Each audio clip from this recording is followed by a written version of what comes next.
본 방송에서 제공하는 투자 정보는 투자 판단에 대한 조언입니다. 방송에서 제공하는 주식의 가치, 가격 상승 및 가격 하락에 대해서는 방송사에서 보장하지 않습니다.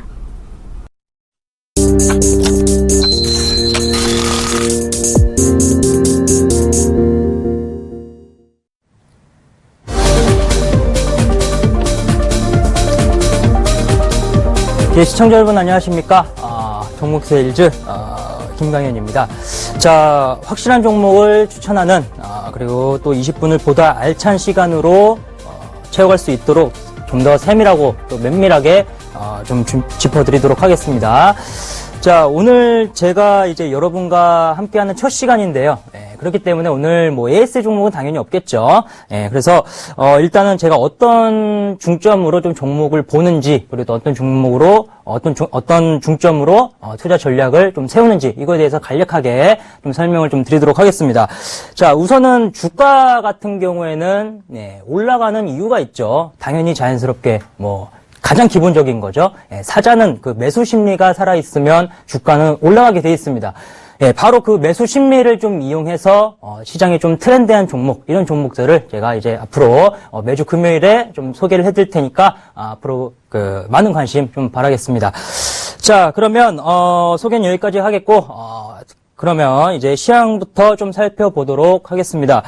자, 우선 코스피, 코스닥, 우선은 코스피 같은 경우에는 0.1%대 하락하면서 1906포인트의 지금 흐름이 좀 전개가 되고 있습니다.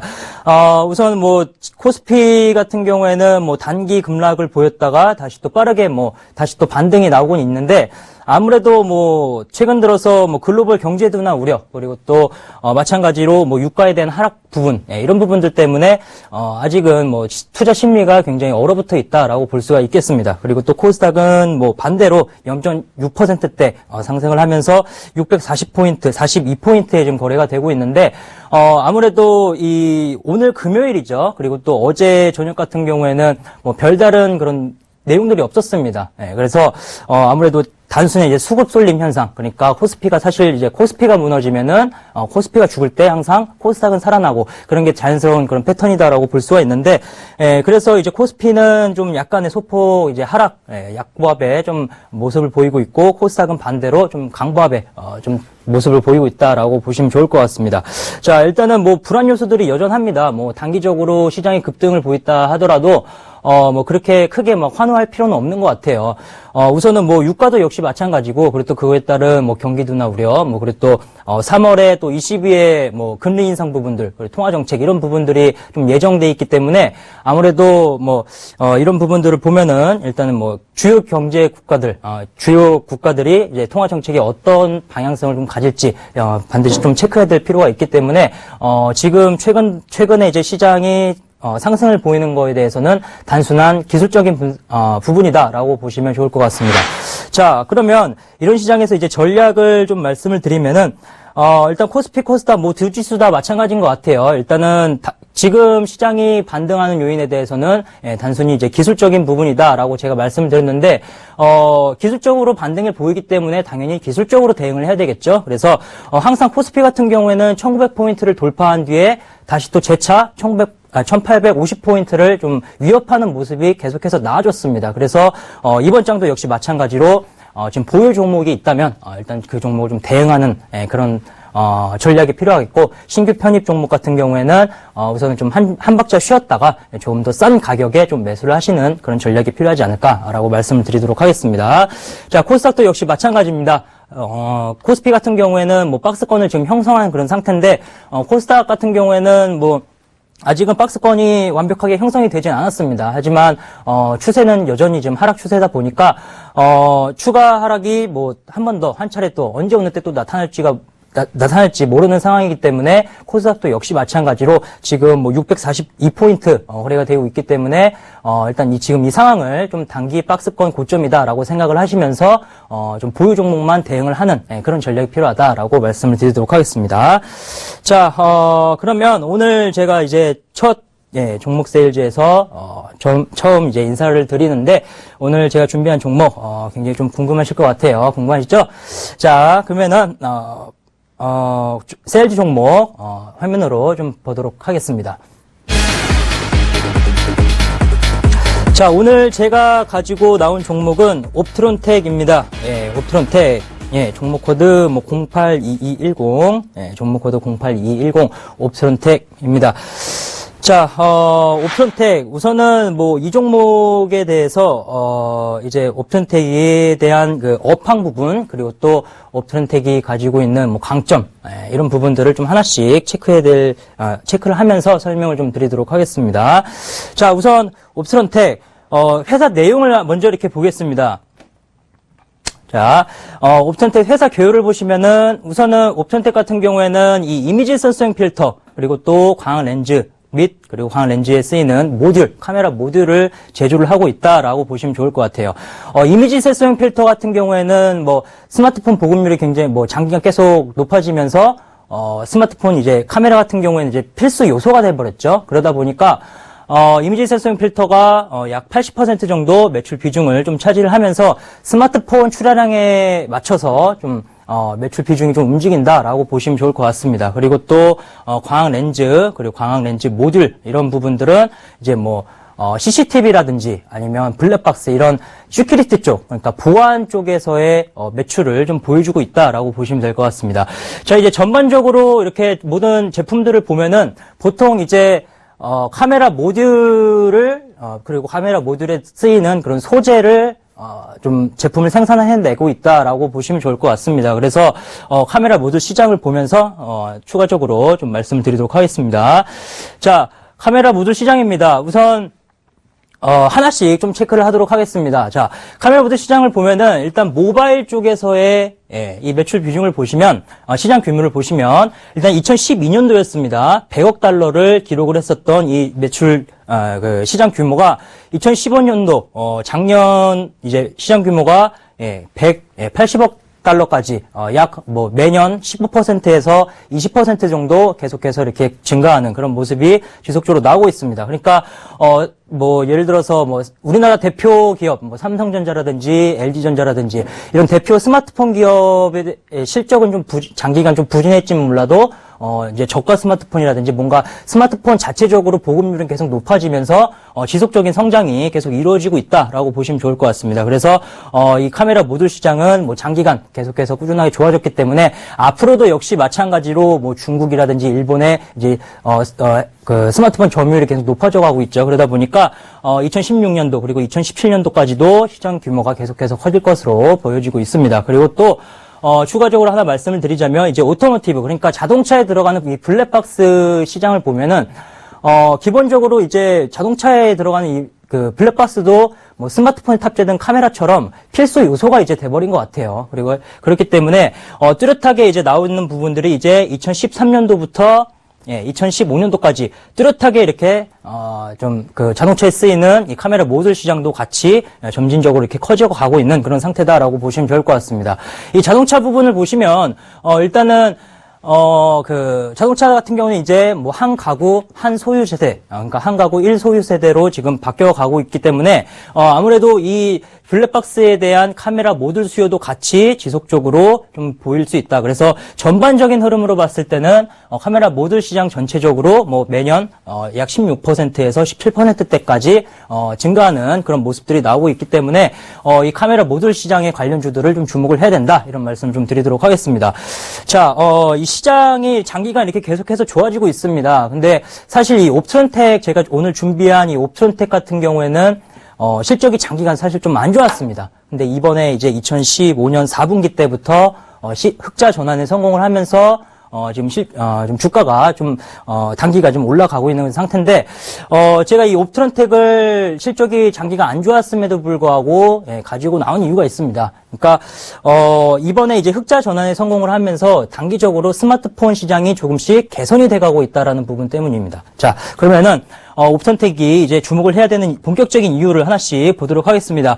자, 옵트론텍 같은 경우에는 삼성전자의 의존도가 굉장히 높은 기업입니다. 약 80% 이상을 삼성전자와의 그 주 거래로 이렇게 두고 있기 때문에 삼성전자의 매출액에 따라서 옵트론텍의 매출액도 역시 같이 좀 움직인다라고 볼 수가 있는데, 삼성전자의 이번 매출액을 잠깐 보도록 하면은 우선 14년도 뭐 47조를 기록을 했다가 다시 또 14년도 4분기 때였죠. 52조로 급증하는 모습이 있었습니다. 그리고 나서 15년도 작년 1분기 때 47조 원으로 지금 잠깐 이렇게 급락했던 부분들이 있었는데, 다시 또 이제 2분기 때 들어서부터 뭐 갤럭시 S6라든지 아니면 뭐 중국, 인도 이런 그 스마트폰 뭐 성장성이 있는 그런 국가들을 좀 수출을 통해서 좀 약간의 그 저가 스마트폰 시장 공략, 이런 부분들, 그러니까 갤럭시 A 시리즈 그리고 갤럭시 J 시리즈 이런 저가 시리즈의 모델을 출시로 인해서 실적이 다시 또 단기간 급증을 보이고 있습니다. 그래서 지금 뭐 그 이제 15년도 3분기 그리고 또 얼마 전에 발표됐던 15년도 4분기 때 실적을 보시면은 14년도 기준으로 봤을 때 매 분기 계속해서 이게 경신을 나가는 그런 모습이 계속해서 나오고 있습니다. 그래서 지금 최근 시장 굉장히 불안합니다. 굉장히 불안한데 이런 불안할 때 항상 실적이 좋은 종목들을 잡아야 된다라고 다시 한번 강조를 해드리겠고요. 그래서 이 삼성전자 매출액 추이가 단기간 개선이 되고 있기 때문에 이 의존도가 높은 옵트렌텍을 주목을 하셔야 된다. 이런 말씀 다시 또 드리도록 하겠습니다. 자, 그러면 옵트렌텍이 가지고 있는 강점, 그러니까 장점에 대해서 하나씩 또 살펴보도록 하겠습니다. 자, 옵트렌텍 같은 경우에는 일단은 뭐 사실 그러니까 우리나라를 좀 대표하는 뭐 IR 필터 대표 기업이다라고 볼 수가 있는데 투자 포인트가 바로 이겁니다. 옵트렌텍에서 유일하게 양산을 해내고 있는 게 제품이 바로 필름형 블루 필터다라고 볼 수가 있는데, 간단하게 그 그림을 보자면, 그냥 이 그림이 이제 뭐, 블루 필터다라고 보시면 좋을 것 같고, 이 그림이 이제 뭐, 그 카메라 모듈에 탑재한, 이제, 블루 필터를 탑재한 카메라 모듈이다라고 보시면 좋을 것 같습니다. 자, 그러면 이 필름 블루 필터, 이 제품을 옵트렌텍이 유일하게 양산해내고 있는 이 제품에 대한 그 특징을 좀 하나씩 소개를 해드리도록 하겠습니다. 자, 우선은 첫 번째로는 유리 소재의 흡수형 적외선 차단 필터. 자, 이 부분을 이제 말씀을 드리기 전에 이 카메라 렌즈에 대한 좀 특성을 좀 말씀을 드려야 될 것 같아요. 자, 카메라 렌즈 같은 경우에는 지금 최근에 계속 고화소 시대가 이루어지고 있습니다. 뭐 저화소 시대는 절대 아니죠.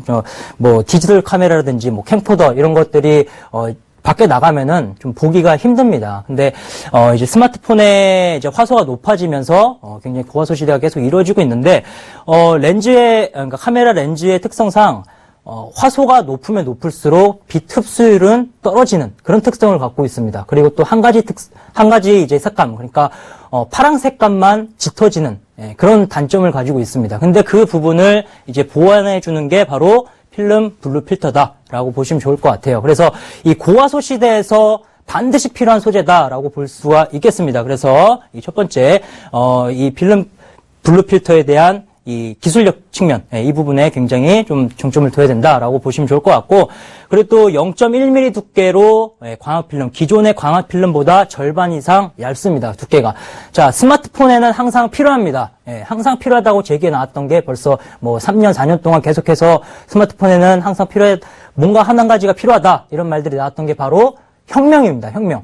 뭐, 기술력에 대한 혁명도 있고요. 그리고 또 디자인 변화에 대한 혁명도 있습니다. 근데 그 중에서 이제 단기간 효과를 볼 수 있는 거예요. 그러니까 단기간 혁명이 좀 나올 수가 있는 게 바로 디자인에 대한 부분이라고 보시면 좋을 것 같아요. 스마트폰뿐만 아니라 뭐 가전제품들, TV도 마찬가지고 뭐 카메라도 뭐 CCTV, 뭐 블랙박스 뭐 이런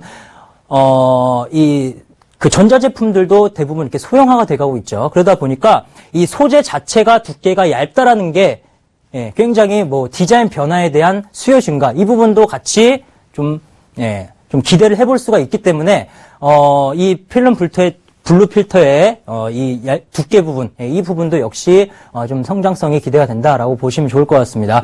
자, 일단 두 가지 정리를 잠깐 해드리자면은 이 고화소 시대에서 반드시 필요한 소재, 그리고 또 두 번째로는 그 디자인 변화에 대한 수요 증가, 이런 부분들로 인해서 지금 현대 상황을 잠깐 말씀을 드리자면, 제가 그동안 뭐 삼성전자의 의존도가 굉장히 높은 기업이다라고 말씀을 드렸어요. 그래서 그동안 뭐 장기간 뭐 여러 차례 좀 피해를 많이 봤었습니다. 삼성전자가 뭐 매출액이 이제 급감하면은 옵턴텍도 역시 급감하면서 주가도 급락이 나오고 계속 그런 패턴들이 있었는데, 이제는 좀 옵턴텍이 이제 좀 시장을 좀 넓게 보기 시작했습니다. 그래서 이 필름 블루 필터로 인해서 갤럭시 S6에 탑재를 보였던 부분들이 있었습니다. 삼성전자가 2015년도부터 실적 개선이 계속 나오고 있다라고 말씀드렸었죠. 그 부분이 바로 이제 갤럭시 S6의 좀 출시로 인해서 지금 조금씩 개선이 돼가고 있는데, 옵텐트도 역시 마찬가지로 15년 흑자 전환을 하면서 갤럭시 S6에 이 블루 필터를 탑재를 하면서 수요가 계속 출하량이 계속 늘어나고 있습니다. 그래서 이 옵텐텍의 이 제품들, 이 제품 블루 필터의 제품, 이 제품을 반드시 주목을 해야 된다라고 보시면 좋을 것 같고, 이 기술력을 바탕으로 해서 지금 삼성전자의 의존도를 줄이고 LG전자 그리고 또 중국의 세트업체, 그러니까 중국의 최대 카메라 모듈사인 이 써니옵티컬을 통해서 뭐 샤오미 그리고 하웨이의 이 블루 필터를 좀 납품을 하는 그런 상황입니다. 그래서 계속해서 지금 이런 장점들로 인해서 지금 수요가 증가하고 있다라는 거를 좀 말씀을 드리도록 하겠습니다. 자, 이렇게 말로만 설명할 게 아니라 그러면 그래프를 보면서 말씀을 드리도록 하겠습니다. 자, 블루 필터의 시장 추이, 그러니까 옵트론텍의 제품별 매출액 추이입니다.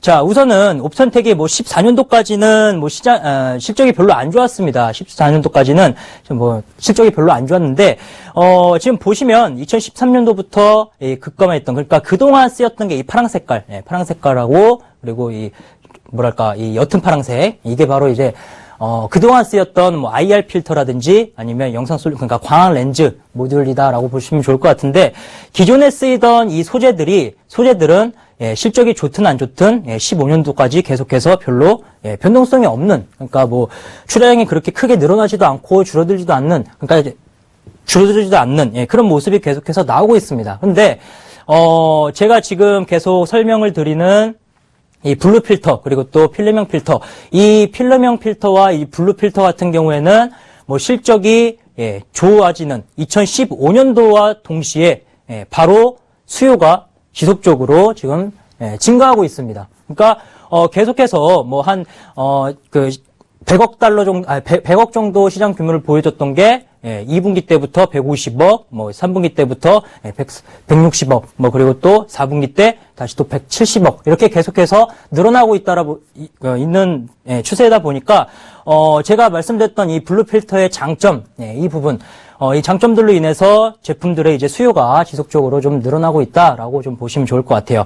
그리고 또 중요한 부분은 이 부분만이 아닙니다. 지금 보시면 다음 그림을 보면은 일단은 자, 보겠습니다. 자, 옵턴텍이 신규 사업을 진출을 했습니다. 뭐 이 핀테크 지불 결제 서비스를 제공하는 원투CM과의 이제 제휴를 통해서 JV라는 회사를 설립을 했습니다. 근데 그 JV라는 회사가 이제 일본 카드 결제 상점에 진출을 했는데, 일본 시장 같은 카드 결제 시장 같은 경우에는 우리나라 같은 경우는 약 90% 정도 카드가 이제 가맹점으로 이루어지고 있죠. 근데 일본 같은 경우에는 30% 정도밖에 차지를 하지 않고 있어요. 그래서 성장성이 굉장히 크다라고 볼 수가 있는데, 이 원투CM과의 제휴로 이 핀테크 지불 결제 서비스를 신규 사업으로 또 한 차례 더 신규 사업을 좀 넓혔다라는 부분들이 바로 이 성장성이 좀 기대가 된다. 그래서 2016년 그리고 17년 동안 좀 장기적으로 봤을 때도 기대를 해볼 만한 종목이지 않을까라고 말씀을 좀 드리도록 하겠습니다.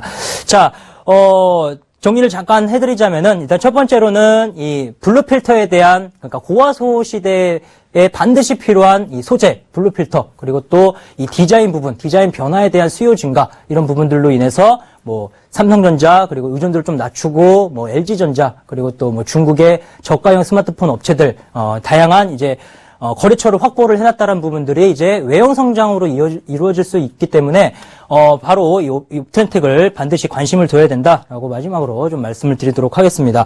자, 그러면 옵텐텍의 가격 전략 말씀을 드리도록 하겠습니다.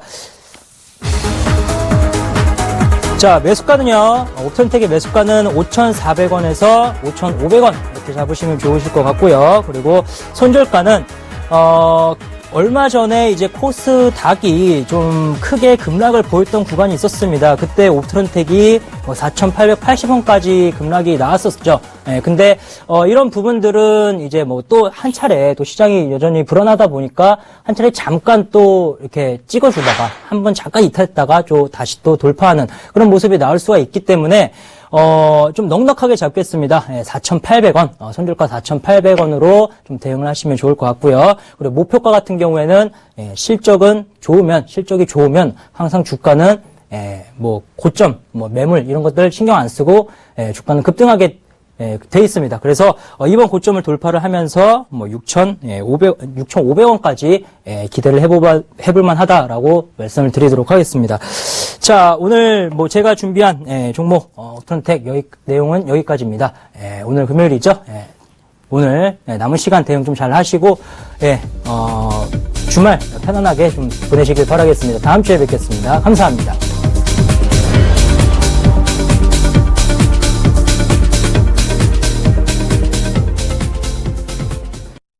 본 방송에서 제공하는 투자 정보는 투자 판단에 대한 조언입니다. 방송에서 제공하는 주식의 가치, 가격 상승 및 가격 하락에 대해서는 방송사에서 보장하지 않습니다.